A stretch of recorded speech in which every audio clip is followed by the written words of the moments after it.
He thought humiliating her with a broken piano would entertain the room, but within a few unforgettable minutes, everyone in that grand hall would realize they had just witnessed something extraordinary. The Lincoln Grand Concert Hall in Manhattan shimmered under warm chandelier light, the kind of place where polished marble floors reflected the elegance of every evening performance and where the city's wealthiest patrons gathered in tailored suits and evening gowns to listen to world-class music. Tonight the audience had come to hear Victor Langford, a celebrated concert pianist known not only for his flawless technique but also for a reputation that hovered somewhere between confidence and quiet arrogance. Victor stood near the stage speaking with event sponsors, his voice smooth, his posture relaxed, completely at home in the kind of spotlight he had lived under for most of his career. Around him musicians tuned instruments, technicians adjusted lighting, and wait staff moved carefully between rows of velvet seats preparing for the final rehearsal before the evening performance. At the far edge of the hall, almost invisible to the elegant crowd, a woman quietly wiped fingerprints from the polished edge of a piano bench. Her name was Emily Carter. She wore a simple gray cardigan over a modest dress, the kind of clothing that allowed her to blend into the background of any room without drawing attention. Most people in the hall assumed she was part of the cleaning staff, and in many ways that was exactly what she appeared to be. She moved with calm efficiency, carefully folding a cleaning cloth and placing it in a small supply bag resting beside the stage. As she worked, she occasionally glanced toward the piano, her eyes lingering for just a moment longer than anyone might expect from someone whose job had nothing to do with music. The instrument on stage was a beautiful concert grand, but tonight it carried a small problem. Earlier that afternoon one of the upper strings had snapped during rehearsal, leaving a faint metallic echo in the sound whenever certain notes were played. The repair technician had been delayed in traffic somewhere on the West Side Highway, and the orchestra was growing impatient as the minutes passed. Victor Langford approached the piano, pressing a few keys with a thoughtful frown before glancing toward the backstage crew. The sharp vibration of the damaged string cut through the otherwise perfect sound of the instrument. A few musicians exchanged uneasy looks while a handful of guests chuckled politely, assuming the delay was nothing more than a minor inconvenience.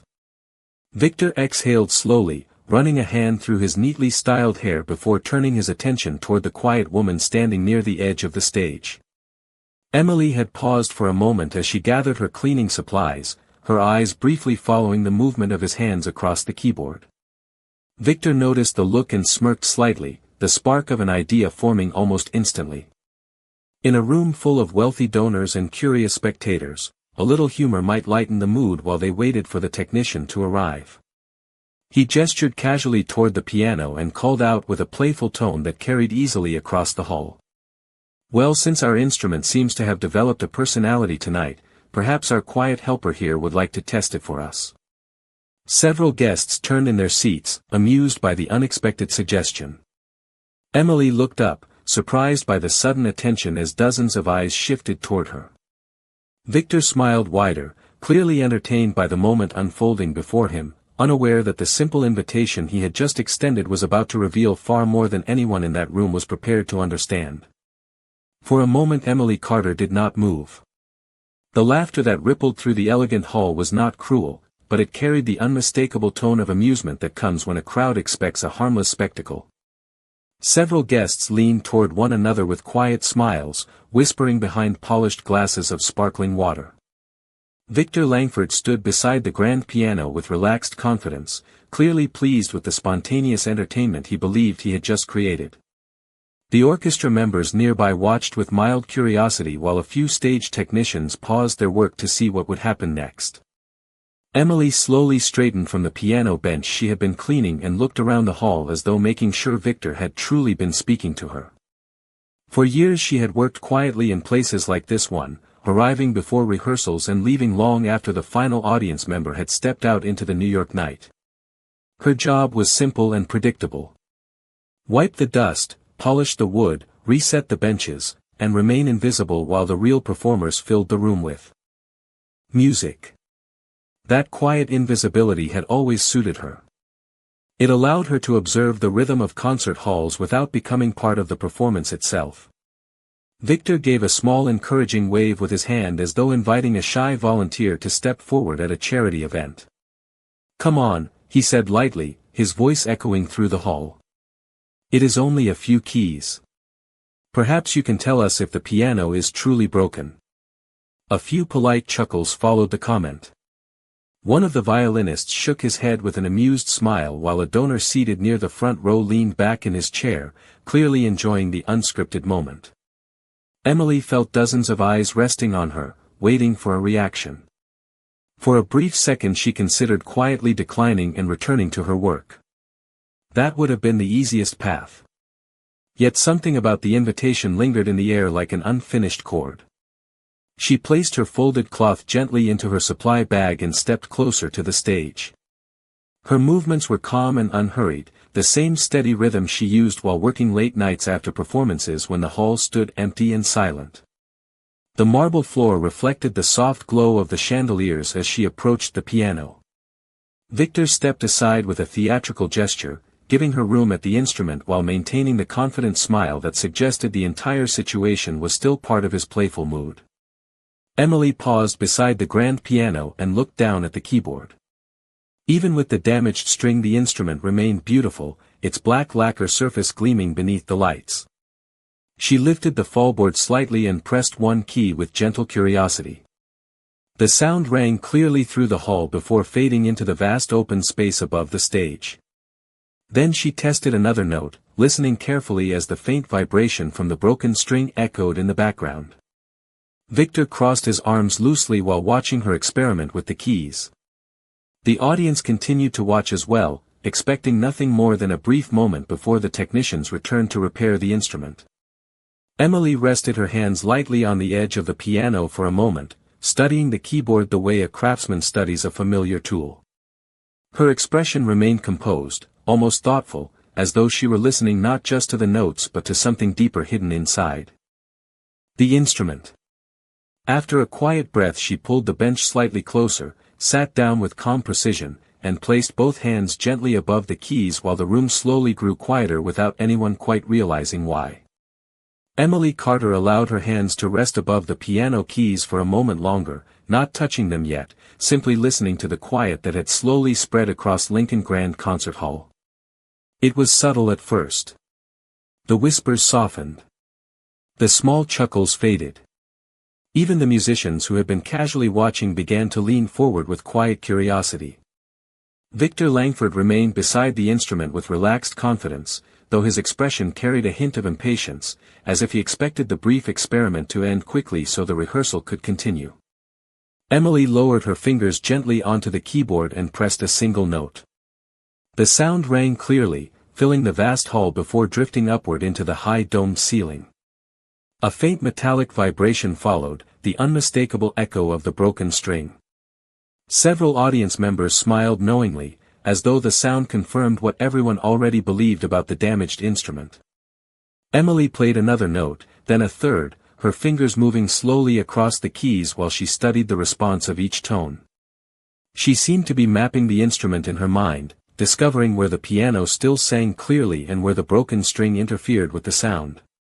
Victor watched the process with mild amusement, crossing his arms again as though humoring a child who had been allowed to explore something far beyond her expertise. One of the violinists leaned toward a colleague and whispered quietly, clearly expecting the moment to end at any second. But Emily did not appear rushed or embarrassed by the attention surrounding her. Her expression remained thoughtful, almost peaceful, the same calm focus she had carried while working alone in empty halls long after midnight when the last echoes of music had faded. After testing several more notes she paused, adjusting her position on the bench slightly so that her posture aligned comfortably with the keyboard. Then she placed both hands on the piano with a quiet confidence that did not match the humble image most people in the room had formed about her. For a brief moment nothing happened. The hall held its breath in a way that no one had planned. Victor shifted his weight slightly, preparing to offer a playful remark if the silence lasted too long. But before he could speak Emily pressed the first chord. The sound that followed was gentle but deliberate, not random and not uncertain. Her fingers moved carefully through the opening pattern of notes as if she were greeting an old friend rather than experimenting with a broken instrument. The melody unfolded slowly, almost cautiously at first, yet each tone carried a balance that made the damaged string seem less like a flaw and more like an unexpected harmony woven quietly beneath the music. A few musicians exchanged glances. Something about the way she touched the keys did not resemble the clumsy attempt everyone had anticipated. Emily's hands moved again, this time with greater confidence as the melody expanded into a graceful progression of chords. The sound traveled across the hall like a quiet ripple across still water. Victor Langford felt his smile fade slightly as he listened more carefully. The woman at the piano was no longer simply pressing keys. She was shaping the music, adjusting the timing of each note so the broken vibration blended into the rhythm instead of disrupting it. The audience grew still without realizing it. Chairs stopped shifting. Conversations disappeared completely. Even the technicians who had been preparing equipment near the stage slowly turned their attention toward the piano. Emily continued playing, her fingers flowing across the keyboard with a calm precision that suggested years of familiarity with the instrument. The melody grew richer with each passing measure, rising gently through the hall while the faint echo of the broken string transformed into something unexpectedly beautiful. And for the first time since the moment Victor had invited her forward, the room was no longer watching out of amusement. They were listening. The melody continued to unfold with quiet confidence, flowing through Lincoln Grand Concert Hall in a way that no one had expected when the moment began. Emily Carter's hands moved across the keys with graceful control, each note placed with the kind of care that revealed deep familiarity with the instrument. The damaged string still vibrated faintly beneath certain tones, yet instead of disrupting the music it seemed to blend into the structure of the melody, creating a soft shimmering echo that lingered gently behind each phrase. The audience sat perfectly still. A moment earlier many of them had leaned back in their seats expecting a brief and awkward attempt that would provide a few seconds of light entertainment. Now no one moved at all. The rich sound of the piano filled the hall, rising toward the chandeliers and drifting across the curved balconies where patrons normally whispered between movements of a performance. Victor Langford slowly lowered his arms from their confident fold across his chest. At first he had listened with polite amusement, certain that the woman would stumble through a few uncertain notes before stepping away from the instrument. But the melody unfolding before him carried a level of balance and timing that could not be dismissed as coincidence. Emily's fingers shifted into a more complex passage, weaving together a sequence of chords that required delicate control of pressure and rhythm. The broken string responded with a faint metallic whisper beneath the sound, yet Emily adjusted her touch so precisely that the unexpected vibration became part of the music itself. Several musicians seated near the stage exchanged silent glances. One of the violinists leaned forward slightly, studying her hands as they moved across the keyboard. There was nothing hesitant about the way she played. Her posture remained relaxed, her shoulders steady, her movements efficient and natural as if the piano had always belonged beneath her fingertips. The melody began to expand, evolving into a richer progression that traveled through the full range of the instrument. Low notes rolled gently beneath the higher tones while the damaged string added an unusual resonance that seemed almost intentional. The room had grown so quiet that the soft movement of the piano pedals could be heard between phrases. A donor seated near the front row slowly lowered the glass he had been holding, realizing that he had not taken a sip in several minutes. Victor felt a subtle shift of attention spreading across the hall. The guests were no longer watching with curiosity alone. They were listening with genuine interest. Emily's playing carried an emotional clarity that transformed the atmosphere of the room. What had begun as a casual experiment had become something far more compelling. The melody rose into a brief flourish of notes, each one placed with effortless precision before drifting into a softer passage that seemed to pause gently in the air. Victor took a slow step closer to the piano, his expression changing as he listened more carefully to the structure of the music. The technique was unmistakable now. This was not the random performance of someone who had simply spent time around instruments. The phrasing, the control of tempo, the subtle shaping of each musical line all revealed the presence of real training and years of experience. Emily continued without looking up from the keyboard, completely focused on the music flowing beneath her hands. The broken piano had become a living instrument again, responding to her touch as though it had been waiting for someone who understood how to guide its voice. And somewhere in the middle of that quiet realization, Victor Langford began to understand that the moment he had intended as a harmless joke had already become something he could no longer control. The music continued to flow through the hall with a quiet authority that no one had anticipated when Emily Carter first sat down at the piano. Her fingers moved with growing confidence, traveling across the keyboard in smooth arcs that revealed a deep understanding of the instrument beneath her hands. Each phrase of the melody unfolded naturally, as though the broken piano had been waiting for someone who knew exactly how to guide its voice. The faint vibration of the damaged string no longer sounded like a flaw. Instead it had become a soft resonance woven into the music, a delicate echo that shimmered gently behind certain notes and gave the performance an unexpected warmth. Several musicians along the edge of the stage had now leaned forward completely, their earlier amusement replaced with focused attention. One cellist slowly lowered his bow onto his lap, realizing he had stopped breathing normally while listening. Victor Langford stood only a few feet away from the piano, watching Emily with a growing sense of disbelief. His trained ear recognized the subtle techniques unfolding within the performance. The phrasing of the melody was deliberate, shaped with a refined sense of timing that only experienced performers developed after years on concert stages. When Emily shifted into a faster passage, her hands moved with remarkable precision, gliding across the keys without hesitation while the music expanded into a fuller harmony. The room remained perfectly still. Even the technicians who had been adjusting lighting equipment earlier now stood motionless near the back of the hall, their attention completely captured by the sound of the piano. Emily's posture remained relaxed, her shoulders steady, and her movements economical. She was not playing to impress anyone. She seemed simply to be listening to the instrument itself, responding to its voice with a quiet familiarity that felt almost intimate. The melody climbed into a brighter progression of notes, lifting gently toward the higher register before drifting back down through a series of graceful chords. Victor felt something shift inside his understanding of the moment. The simple woman he had invited forward as part of a playful delay was now revealing a level of artistry that could not be explained by coincidence. The technique in her hands carried the signature of formal training and countless hours of disciplined practice. Across the audience, a man in the second row leaned toward his companion and whispered something quietly. A few others exchanged similar glances, their expressions reflecting the same question forming in Victor's mind. Who was this woman sitting at the piano? Emily continued without interruption, her fingers guiding the melody into a softer section that allowed the hall to breathe again after the earlier flourish of sound. The broken string vibrated gently beneath a sustained chord, and Emily adjusted the timing of the following notes so the resonance blended perfectly with the rhythm. The effect was subtle but powerful, transforming what should have been an imperfection into a unique texture within the music. Victor stepped closer still, now standing beside the curved edge of the instrument. He watched her hands carefully, studying the movement of each finger as the melody approached its final phrase. The control she displayed was unmistakable.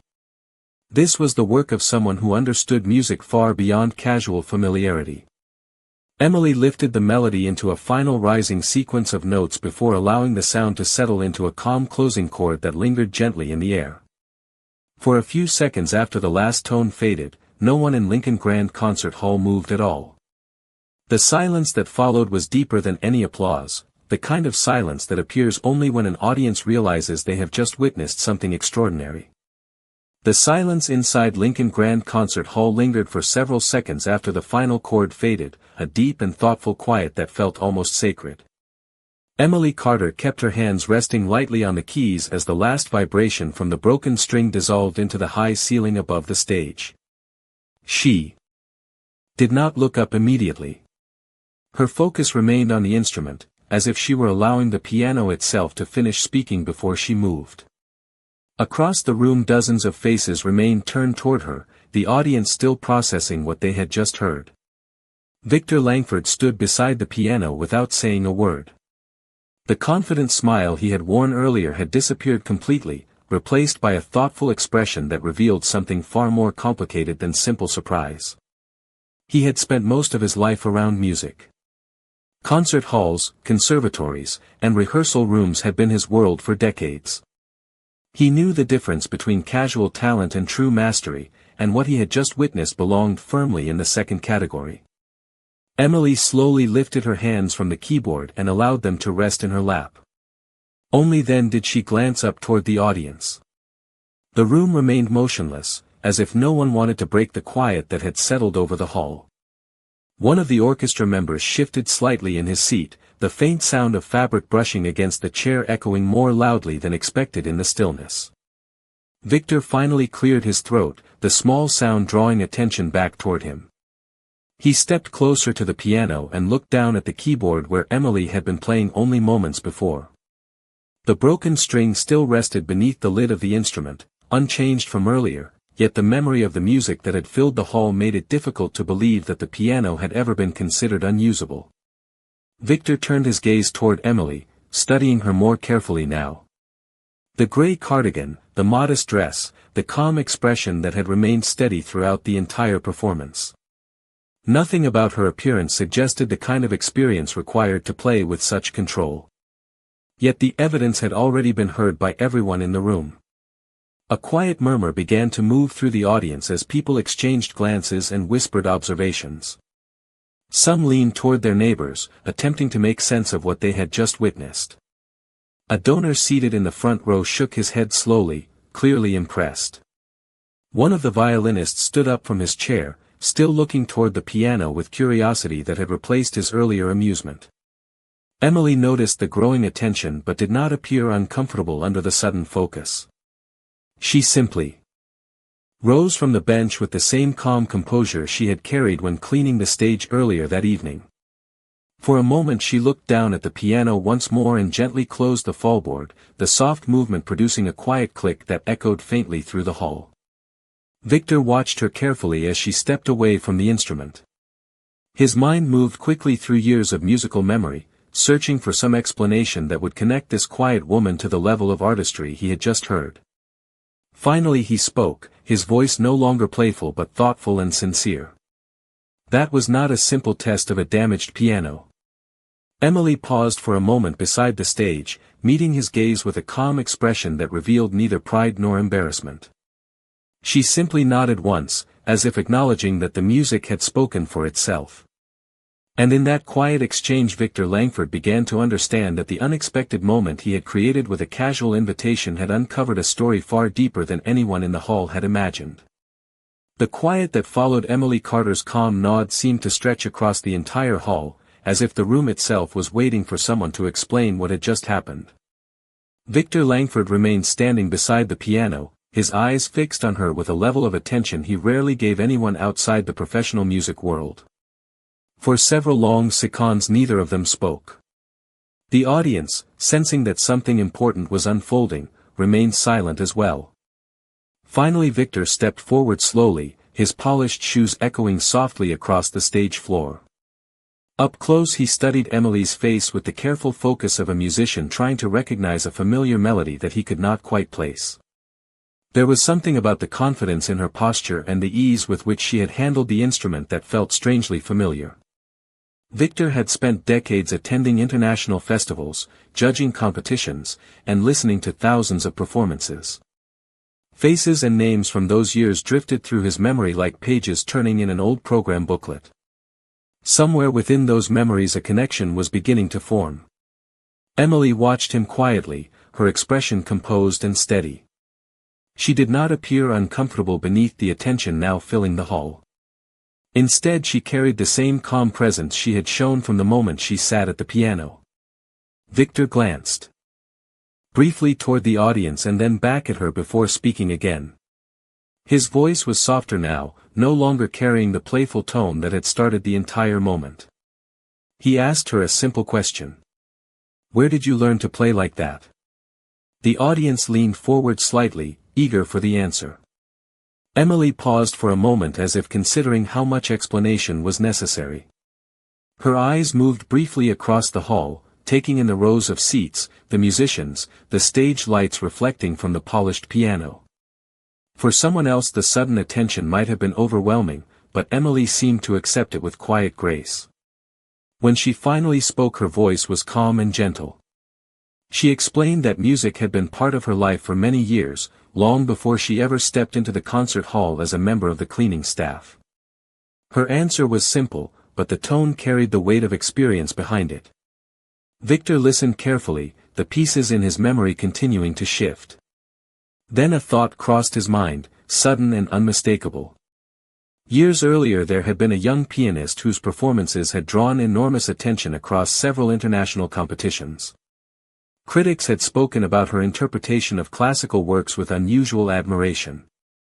Her name had appeared briefly in music journals and program notes before disappearing just as suddenly from the concert scene. Victor felt his pulse quicken slightly as the possibility formed more clearly. He looked at Emily again, studying the quiet confidence in her eyes, the calm control she carried even while standing in front of hundreds of people. Slowly he spoke her name, not as a question but as a realization. Emily Carter. A murmur rippled through the audience as the name carried across the hall. Several musicians turned toward one another with expressions of surprise, recognizing the same memory Victor had just uncovered. The story of the gifted pianist who had vanished from the spotlight had once circulated widely among music circles. Emily did not react dramatically to the recognition. She simply offered a small polite smile, as if acknowledging a distant chapter of her life that no longer defined her. Victor exhaled slowly, the realization settling into place. The quiet woman he had invited to play a broken piano as a joke was not an amateur at all. She was someone the music world had once considered extraordinary. The murmur that followed Victor Langford's recognition spread through Lincoln Grand Concert Hall like a quiet wave. Several members of the orchestra exchanged stunned glances while others leaned forward in their seats, trying to study Emily Carter more closely as if the simple gray cardigan and modest posture might suddenly transform into the image they remembered from old concert programs and competition broadcasts. A violinist near the front whispered the name again under his breath, almost as if testing whether the memory was real. Emily Carter had once been described in music magazines as one of the most promising young pianists of her generation. Her performances had drawn standing ovations in cities across Europe and North America before she disappeared from the public stage without explanation. For years musicians had speculated about what had happened to the rising star who had seemed destined for the world's largest concert halls.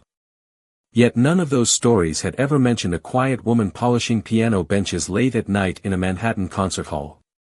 Victor Langford took a slow step back, still studying her with the thoughtful expression of someone realizing that an important piece of history had just quietly re-entered the room. He spoke again, this time with unmistakable respect in his voice. "I remember hearing about you years ago." The audience listened closely as he continued. "You won the International Chamber Music Prize in Vienna when you were barely 24. Critics said your interpretation of Chopin was unforgettable." Emily lowered her gaze slightly, acknowledging the memory without appearing eager to revisit it. The hall remained silent, every person waiting for her to respond. After a moment she spoke calmly, her voice carrying easily through the quiet room. She explained that life sometimes moves in directions that music critics and concert programs do not always record.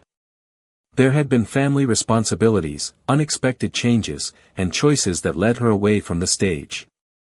None of it sounded dramatic when she described it. She simply said that she had stepped away from performing and eventually found work wherever it allowed her to support the people who depended on her. The story was told with such simplicity that it seemed almost unbelievable compared to the powerful artistry the audience had just witnessed. Victor listened carefully, absorbing each word. The earlier humor that had sparked the moment now felt distant and unimportant. What remained was the undeniable reality that the quiet woman standing beside the stage carried a musical ability that most performers spent their entire lives trying to reach. Around the hall the audience began to shift again, this time with a growing sense of admiration rather than curiosity. A few musicians rose slowly from their seats as if compelled by instinct rather than decision. One by one others followed, until the sound of hands coming together in applause began to fill the vast space. At first the applause was gentle, almost cautious, but within seconds it grew stronger, echoing through the balconies and high ceiling of the hall. Emily looked slightly surprised by the reaction, though her calm composure never disappeared. Victor turned toward the audience and then back toward her, shaking his head with quiet amazement. The broken piano sat silently between them, its damaged string no longer the focus of anyone's attention. What had begun as a brief distraction during rehearsal had transformed into a moment the entire hall would remember long after the evening ended. And as the applause continued to rise around her, Emily Carter stood quietly beside the stage, the same woman who had arrived earlier that evening simply to clean the room after the music was supposed to end. The applause filled Lincoln Grand Concert Hall with a warmth that seemed to rise from every corner of the room, echoing beneath the chandeliers and along the curved balconies where moments earlier people had watched with casual curiosity. Now the entire audience stood on their feet. Musicians who had spent their lives perfecting their craft applauded with genuine admiration, and the donors seated in the front rows joined them with equal enthusiasm. Yet in the middle of that powerful reaction, Emily Carter remained exactly the same person who had quietly entered the hall earlier that evening. She stood beside the stage with calm composure, her hands folded gently in front of her as if she were simply acknowledging a polite gesture rather than the overwhelming recognition surrounding her. Victor Langford watched the scene unfold with a thoughtful expression that revealed both respect and humility. The moment had begun with a lighthearted joke meant to entertain a restless audience while a broken piano awaited repair. Instead it had revealed something far more meaningful than anyone in the hall could have predicted. Victor stepped forward again and raised one hand slightly, encouraging the applause to settle so he could speak. The audience slowly quieted, though the admiration in their expressions remained clear. He turned toward Emily and spoke with a sincerity that carried easily through the hall. He admitted openly that when he invited her to the piano he had expected nothing more than a brief moment of humor. Instead he had witnessed a performance that reminded him why music had the power to surprise even the most experienced musicians. The honesty in his voice drew another ripple of appreciation from the audience. Emily listened without interrupting, her calm smile unchanged. When Victor finished speaking he stepped aside, offering her the space in front of the piano as if acknowledging that the stage truly belonged to her. For a moment she looked across the hall, taking in the faces of people who had arrived expecting a typical evening rehearsal and now found themselves part of an unforgettable story. Then she spoke softly, her words simple yet clear enough to reach the back rows. She explained that music had never truly left her life even after she stepped away from concert stages. It had remained with her quietly during every chapter that followed. Sometimes it appeared in grand concert halls and sometimes it lived only in memory or in quiet moments when no audience was present. She said that the piano had simply reminded her of something she had always known. Talent does not disappear just because life changes direction. The audience listened closely, the room once again settling into a thoughtful silence. Emily glanced briefly toward the piano, her expression reflecting gratitude rather than regret. Then she thanked Victor for the unexpected invitation and thanked the audience for listening with open hearts. Victor nodded respectfully, recognizing the quiet strength behind her words. As the applause rose once more, louder and more heartfelt than before, Emily stepped calmly away from the stage. She picked up the small bag that held her cleaning supplies and walked slowly toward the side aisle. No one tried to stop her. They simply watched as she moved through the hall with the same quiet grace she had shown from the beginning. And long after she disappeared beyond the stage doors, the people inside Lincoln Grand Concert Hall remained standing, remembering the lesson that had unfolded before them. Sometimes the most extraordinary talent enters a room unnoticed, waiting patiently until the world finally learns how to listen.